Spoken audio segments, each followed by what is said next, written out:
Eeyyeen lolli obbolaa gidduu haa dhaabbatu. Garuu akkamitti? Barreeffama dheeraa xiinxalaan siyaasaa Jawaar Mohaammed barreesse gara sagaleetti jijjiireera. Hordofaa. Torban darbe keessa duula lolli obbolaa gidduu haa dhaabbatu jedhu tokkotu marsaalee hawaasaa kanatti geggeeffamaa ture. Namoonni duula sana keessatti hirmaatan atis kaleessa lolli akka dhaabbatu waasaa turte. Amma maaf duula kana hin tumsinee gaaffii jedhu naaf kaasan. Namoonni gariin ammoo duulli sun tooftaa bilxiginnaan qabsoo ittiin laaffisuuf gadi baatedha jechuun naaf barreessaa turan. Akeekni dhugaa duula sanii waan fedhes ta'u abbaan fedhes duuba jiraatus wal waraansi waloo uummata keenya waggoota torban darbaniif goolaa jiru akka dhaabbatu hawwuun waanuma eebbifamaadha. Garuu ammoo duulli kun hawwii bira darbee nagaa qabatamaa fiduu danda'aa? Shira yoo ta'e ni milkaa'aa? Gaaffilee jedhan xiinxaluun barbaachisaadha. Wal waraansi humnoota uummata tokko keessaa bahan gidduutti taasifamu yookiin civil war kan goolabamuu danda'u karaa lamaani. Kan duraa gareen tokko yoo injifatedha. Jechuunis takkaa murni aangoo mootummaa harkaa qabu riphee lolaa dhabamsiisuu yoo danda'e yookiin ammoo riphee lolaan murna aangoo irra jiru fonqolchee aangoo yoo to'atedha. Karaan lammataa wal waraansi ittiin goolabamu immoo murni lamaan araaraan dubbii yoo fixatanidha. Kaaratti yoo waliif galle duulli dhoksaan obbolaa gidduu haa dhaabbatu jedhu kun karaalee lolli ittiin dhaabbatuu danda'u lamaan armaan olii keessaa kan filateetti taasifamaa jira. Gareelee wal waraanaa jiran walitti araarsuuf moo isaan keessaa tokkorra aanee isa kan dhabamsiisuun nagaa fiduu fi mee karaa lamaanuu haa ilaallu. Warri duula kana eegalan akeekni isaanii araara buusuu akka ta'e himu. Mee dhugaadha jennee haa fudhannuuti araara buusuuf ni milkaa'u moo gaaffii jettu haa xiinxalluuni. Wal waraansi Oromiyaa keessaa sadarkaa aangoo biyyattiin atis dhiis jechuun dhaabbatuu bira erga darbee bubbuleera. Kun waan inni jedhu osoo hin taane kan qaamonni wal waraanaa jiran lachuu amananii fudhatanidha. Bilxiginnaa fi WBOnis dhugaa kana hubachuun bakka qaamonni sadaffaa jiranitti ifatti yeroo lama mari'achuun isaanii ni yaadatama. Maarri akeekni garee amma dhaadannoo dhokaasni dhaabbatuutiin socho'uu warri wal waraanu lamaan marii araaraa marsaa biraatiif akka ta'an dhiibbaa gochuudhaaf laataa? Yoo san ta'e xiyyeeffannaan duula isaanii irra caalaatti murna aangoo irra jirutti ta'uu qaba ture.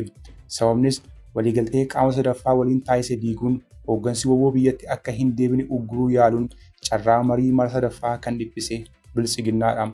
Dabalataanis waamicha dippiloomaatonni marii marsaa biraatiif irra deddeebi'an taasisan kaandidees murnuma aangoo irra jirudha. Kanaafuu akeekni duula kanaa araara buusuun wal waraansa dhabamsiisuu yoo taate mootummaan marsaa biraaf akka qophaa'u dhiibuun dabalatee tarkaanfilee abdii fi wal amantaa uumuu danda'an confidence building measures akka fudhatu taasisuu feesisa. Tarkaanfileen kunis ajjeechaa namoota nagaa dhaabsisuu, warra hidhan gallakkisuu fi kanneen kana fakkaatan dabalata. Garuu barreeffamoota warri duula kana geggeessan maxxansan yoo ilaalu waan akkasii argaa hin jiru. Yoo akeekni duula kanaa injifannoo murna aangoo irra jiru mirkaneessuun wal waraansa kanatti goolabbii taasisuu ta'e ammoo karaan kan biraati. Namoonni duula kana qindeessuun adda dureen maqaa dhaaman warra dursanii gara murna aangoo irra jiru guran waan ta'eef akeekni duula kanaa mootummaan jabaatee riphee loltoota dhabamsiisuun nagaa akka buusu tumsuuf kan kaayyeeffate shakkii jettutu jira. Mee shakkiin kun dhugaadha jennee fudhachuun carraa milkaa'uu isaa haa ilaallu.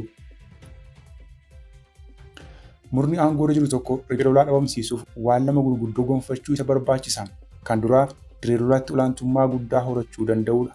Kan lammataa sababoota hawaasa dinagdee fi siyaasa riphee lolaa uummata keessatti akka hidda gadi dheereffatu dandeessisan furuu danda'udha. Haala qabatamaa amma jiruun humni waraanaa murni aangoo irra jiru of jalaa qabu dirree waraanaa Oromiyaa keessaas ta'e kan Amaaraatti olaantummaa gonfachuu hin dandeenye. Inumaayyuu humni isaa yeroo gara yerootti laaffataa deemaa akka jiru waan nama wal falmisiisu miti. Oromiyaatti yoo xiqqaate yeroo 25 caalaa Amaaraatti yeroo 7 caala duula xumura labsuun milkaa'uun hin danda'amne. Taamaajir Shumin raayyaa ittisa biyyaa WBOn sadarkaa dhabamaarra akka gahee fi faanoon ammoo dhibbeentaa 10 qofaa akka hafe erga dubbatanii ji'a 3 waan darbe natti hin fakkaatu. Qabatamaan kan ta'aa jiru garuu faallaa kanaati. Loltoonni mootummaa dirree lolaa taasifamu maratti dhibbaatamaan booji'amuun waanuma waliin argaa jirudha. Kallattii yookiin tireendiin kun humni waloon mo'achuu mootummaa lallaaffachaa kan deemu malee kan wayyaa'u akka hin taane akeeka. Gama sababoota hawaasa dinagdee fi siyaasa sochii riphee lolaaf haala aanjessan yoo ilaalle fooyya'insi hin mul'atu. Ajjeechaan, hidhaa fi saamichi dargaggeeyyiin bosonatti akka naman godhe ni fooyya'e moo ni hammaatee? deebiin ni hammaatee kan jedhu ta'uun dhugaa namuu argu. Kun ammoo sochii riphee lolaa akka laaffatu osoo hin taane daran akka babal'atu taasise. Ragaan kanaa ammoo godinaalee sochii lolaa keessa hin turinitti babal'achuu fi kan keessaa dhabamee turetti akka haaraatti jabaachuudha. Fakkeenyaaf yaaliin WBO'n sochii isaa gara godinaalee Arsii fi Harargeetti babal'isuuf taasise yeroo dheeraaf milkaa'uu hin dandeenye ture. Sababni kanaa ammoo naannolee Oromiyaa kun baroota 1970 irraa kaasee dubbee fi dirree qabsoo hidhannoo Oromiyaa turuu irraa kan ka'e uummanni lolaan dardaaka'ee waan ifateef ture. Biyyoota darban kana garuu riphee loltoonni gaara Cilaalootii haga laga Gobbolleetti laaftuutti babal'achuuf hidda gadi dhaabbachuu danda'aniiru. Kun maaliif akka ta'e hubachuuf jiraattota naannoo sanaa odeeffachaan ture. Sababoota isaan tarreessan keessaa ajjeechaa fi saamichi qaamota mootummaan raawwatamuu daran hammaachuu fi dargaggeeyyii akka bira dargiitti humnaan guuruun waraanatti naquun dhufnaan erga duutiin oollee roorroo qe'eetti dhufte ofirraa faccisuun wareegamuu wayya yaadni jedhu uummata gadi seenuun hubadhe. Kanarraa kan ka'e dargaggoonni kumaatamaan WBO'tti dabalamuu qofa osoo hin taane uummannis qeebalee jira. Godinoota sochiin WBO itti laaffatee yookiin dhabamee turettis haaraatti dagaaguu agarra.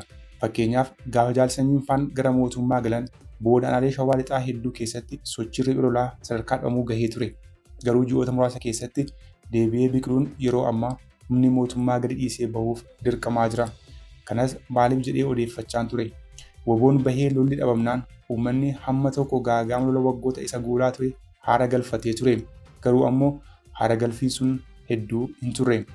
Akkuma humni mootummaa deebi'ee qabateen kaabinee fi milishaan uummata hiraarsuu eegalan. Isaan dura WBO gargaaraa turtan jechuun namoota ajjeesuu danii maallaqa irraa fuudhuun faashina ta'e. Gadadoon sun riphee loltoonni godinaalee ollaa jiran quubsuma akka bal'ifatan haala aanjaa uume. Dargaggoonnis du'aa fi dhaadheessuun haaraatti WBO'tti galuu eegalan. Warruman dura harka kennate itichaaf ajjechaa dhiyeessuun bosonatti deebi'an. Haala kanaan bakka jaarsanyiin faan irraa galan yeroo waggaa tokko hin guutinitti WBO'n bosonatti hafe deebisee dhuunfachuu danda'e. Maarree warri dhaadannoo dhukaasni obbolaa gidduu dhaabbatu jettuun gadi bahan kun lolli Oromiyaa keessaa injifannoo murna aangoo jiruutiin akka goolabamu taasisuu akkamiin danda'u laata? Humni waraanaa murna aangoo irraa qabu cimsuu danda'a moo haalota hawaasa dinagdee fi siyaasaa bal'ina sochii riphee lolaaf haala mijataa uuman hir'isuu danda'u laata? Humni waraanaa mootummaa cimsuu yoo taate waan yaalamee bu'aa hammasii hin buusinidha. Ajajoonni WBO jajjaboo jedhaman erga mootummaatti makamanii booda duula fara riphee lolaa irratti bobbaafamanii turan. Bu'aan isaan buusan garuu hammas miti. Maaliif? Humni waraanaa mootummaa kan laaffatee fi hanqina hooggansaa, tarsiimoo fi adeemsa siyaasaa irraa kan madde waan ta'eef hamma sun furamutti namoota muraasa dhiisii miliyoonaan yoo itti makamanis deebisanii cimsuun injifannoo gonfachiisuun hin danda'amu. Ajjeechaa fi saamicha qaamota mootummaan raawwataman kan dargaggeessaa fi uummanni riphee lolaatti akka hawwatamu taasisan hir'isuus yoo taate sadarkaa sirnichaa irraa ga'e kanatti waan milkaa'u miti. Kana hubachuuf ammoo adeemsa umurii sirna abbaa irree awutoorootiraan laayif saayikil hubachuun barbaachisaadha. Umurii tokko aangoo qabata, ascendance ni jabeeffata, consolidation ni ittifata, preservation ni tortora, decay dhumarratti ni kufa, kollaapse. Sadarkaa lamaan jalqabaa irratti namoonni irratti irratti makaman waa qajeelchuu ni danda'ama ta'a. Sadarkaa sadaffaa irratti sirnichuu ofitti nama hin butu. Sadarkaa arfaffaa gaafa sirnichi ta'e daddaaquun balbala banatee guuza yaammatu eegaletti ammoo dirmachuun bifa kamiituu baraaruun hin danda'amu. Sadarkaan arfaffaa umurii abbaa irree sadarkaa arfaffaa golfee yookiin stage 4 kaanserii wajjin wal fakkaata. Yaaliin Abiyyi sirna abbaa irree nam tokko ijaaruuf taasise biyyattii wal waraansatti galchuun dinagdee fi nageenya biyyattii waan onkoteesseef yeroo ammaa sadarkaa tortoruu irra gahee jira. Kanaafuu namoonni dhibbaatamaan sabboonummaa, beekumsaa fi murannoo guutummaatti itti seenanis turii ofitti dibuu fi waliin kufuu yoo taate malee carraan sirnicha keessaan jijjiirama fidanii humneessuun carraan dirree lolaa irratti riphee loltoota akka injifatu taasisuu hin jiraatu. Har'a gaafa sadarkaa tortoruu irra gahee kan dhiisaatii warri sadarkaa jalqabaa lamaa irratti sirnichatti makaman iyyuu jijjiirama homaa fiduu hin dandeenye. Adeemsa aangoo qabachuu hanga kombolchuu sirna abbaa irratti gara fuulduraatti bal'isee barreessuufan yaala. Walumaa galatti yaadni dhukaasa obbolaa gidduu dhaabuu jedhu gaarii ta'us tooftaan hordofamaa jiru bu'aa buusuu danda'uu isaa abdachiisaa miti. Akeekni duula kanaa araara buusuu lola dhaabuu yoo taate murna aangoo jiru irratti dhiibbaa gochuu feesisa ture. Sochii warri duula kana taasisan godhaa irraa yoo ilaalu sana argaa hin jiru. murna aangoo cimsanii dirree lolaatti riphee loltoota dhabamsiisuun nagaa buusuu yoo taate ammoo sadarkaa sirnichaa irraa waan danda'amu miti. Kanaafuu sirni harkuma ofiitiin umurii ofii gabaabsee sadarkaa tortorra gahee waan wal'aanee humneessinee injifannee nagaa buufna jechuun yeroo filee calloo qisaasessuudha. Karaan irra wayyaan sirna abbaa irree ijaaruun saboota wal waraansuutti nu geessan hiddaan furuun nagaa waaraa buusuuf carraaquudha. Ani kanan jedha. Yoo xiinxalli kiyya dogoggora ta'e tooftaan isin filattan milkaa'e biyyattiif humni keenya nagaa waaraa argate gammachuun kiyya hongaa hin qabu. Waan ta'u waliin agarra. Guutummaan barreeffama Jawaar kana fakkaata.